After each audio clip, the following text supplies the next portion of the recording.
that the NFL Combine is going on, and I'm sure everyone is waiting with bated breath or pulling over in your cars right now on the side of the road to hear me talk about the NFL Combine. I have some terrible breaking news for you. I'm not really going to be going into a lot of in-depth about that. Personally, I don't really care that much about the Combine. The Combine, for me, is something that the people that run the teams, the general managers, the scouts, they're just basically getting their data together so that they can plug it into their little algorithms and hopefully pump out some information that's going to help them make some decisions on some razor-thin margins about player A and player B. A lot of this stuff you can just check out on the film and figure out whether the guy has got the stuff or not. Now, when it comes to the NFL Combine, a lot of people are going to freak out about 40 times, about how strong a guy is. If you're a quarterback or looking for a quarterback, can he complete this pass, complete that pass? Honestly, I don't really care about any of that stuff. There's only a few things that I really care about that, honestly, if you are a casual fan or even if you are a diehard Chicago Bears fan, there are a couple things that you should actually really pay attention to that actually matter, that could swing a draft for a player one way or the other. And these are the following. The first one and the most important one is the medicals. Now, for a lot of these guys, they're either coming into the draft like an Abdul Carter, who's hopefully going to be a top 5 pick, or if you're a Chicago Bears fan, hopefully going to slide to 10. He's dealing with a shoulder injury right now. He's not going to be performing at the Combine. Now, someone that's just coming off of an injury, you obviously every single doctor gets their own evaluation, and you just look for certain things about, will he be ready for training camp? Is this a lingering issue? What kind of injury it is, so on and so forth. A lot of these other medicals, too, as well, can reveal bigger long-term problems with the player that you definitely have to take into consideration. Most notably, early onsets of arthritis, issues with the player's feet, especially a heavier player like an offensive lineman, a defensive lineman. It could be a shoulder, it could be a knee. I always remember and go back to Todd Gurley, the running back for the Los Angeles Rams, eventually finished his career, I believe, with the Atlanta Falcons. When he came into the draft, everyone knew that he was going to be the best running back in the draft, but also a lot of people felt like he was going to be perhaps the best player coming out of the draft. But he slid in the NFL draft. Why? Because a lot of the medicals from some of these team doctors said that that knee wasn't going to hold up long-term in an NFL environment. He had onset arthritic knee. He had an onset case of arthritis coming in his knee that wasn't there today. One of the best players in the draft that day, but they knew down the road it was going to be an issue. And what did the Los Angeles Rams did? They took him anyways. He was one of the best players in the NFL for probably about 3 years. And then lo and behold, those medicals caught up to him a little bit, and he wasn't able to have the long career, the Hall of Fame type of career that many people hoped that he would have. So there's a trade-off there.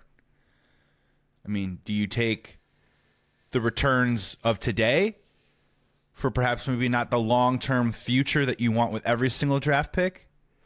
Or do you stay away with it and try and find a little bit more of a sure thing? So the medicals are important. The other one that's really important that I've learned over the years, and I didn't always feel this way, but the more that I try and educate myself and watch more film and get better at looking at and talking about and understanding football, always a growth process, is that when you go to the Combine for a defensive lineman and most especially an offensive lineman, the length of his arms is a huge factor. It's very similar to the size of a quarterback's hands. Now, the length of the arms of the offensive lineman is a really important thing because this is just basic physics. If your length is shorter than the guy that you're going up against and he can get his hands on you first and you try and reach out to grab him, but your arms are too short to get your hands on him, guess what? You're not going to survive in the NFL. It's pretty simple. So a lot of these guys, most specifically a guy like Will Campbell, a guy who's played tackle at LSU, who's a highly rated prospect, a guy that the Chicago Bears will be looking at in the draft, the length of his arms will actually matter. Because if they're too short on the outside, he may have to kick in as a guard. And does that change a little bit of his ceiling? And would the Bears then be interested in taking him at 10? So as I've learned as things go along, that really does matter. The 40 time, people make a lot of noise about the 40 time. To be honest with you, I don't really care a lot about the 40 time. The 40 time is a straight line vertical route. You don't see too many of those in the NFL anymore. Now, great. Is it awesome if you can just establish the high-end top speed of a guy? Yes, absolutely. But this is the part where I get a little bit confused. And this is going to be the conversations we're going to be having about the draft over the next couple months, where I think a lot of Chicago Bears fans, if the Chicago Bears were to draft a running back, a lot of them like, oh, Iowa's running back, Caleb Johnson. And they wouldn't be wrong. Highly productive player, incredibly consistent. If you look up his numbers, he took the rock a lot last year and delivered on a week-to-week basis on an Iowa offense that was Caleb Johnson or bust. They had no other weapons on that team. Or the difference between a guy that I like a whole lot, like a guy like a Trevion Henderson.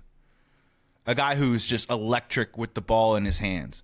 And the difference will be Caleb Johnson's going to run his 40, and we'll see what time he comes out at. There were many reports that he ran one of the fastest open field runs of the season last year at 21 miles an hour, which is great once you break through the pile.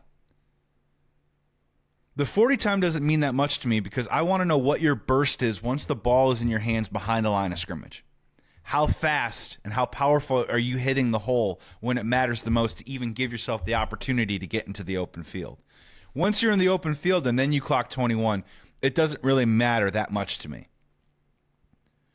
So if you want to get really into the weeds on this and have some nuance, there's that thing with like the cone drill and those short bursts. Those short burst drills, I'm probably a little bit more interested in that when it comes to Caleb Johnson or Trevion Henderson. I mean, it's great that Caleb Johnson can get up to his top speed once he's 30 yards down the field. But I kind of need that speed within the first 5 to 8 yards because that's the part that really matters the most in the NFL. And you don't really see a lot of running backs really break open a run and take it downfield anymore. So when it comes to the combine, man, you're going to hear a lot of chatter about a lot of different stuff, strength, speed, vertical. A lot of it, I promise you, doesn't matter. It matters some to some of these NFL teams that are trying to make some decisions on some guys that are razor thin close. But again, length of arms, offensive lineman, defensive lineman, that means something. The medicals, that is going to really mean something. Even if it doesn't mean something to you, that might mean the Chicago Bears might not take the player that you want if the medicals are bad. And then I am curious. I'm going to kind of look into those short distance drills a little bit more than I am so the 40 to try and make some decisions on the running back position, a position that I think the Chicago Bears need to supplement and get better at, if not this offseason, but in the next 1 or 2 years.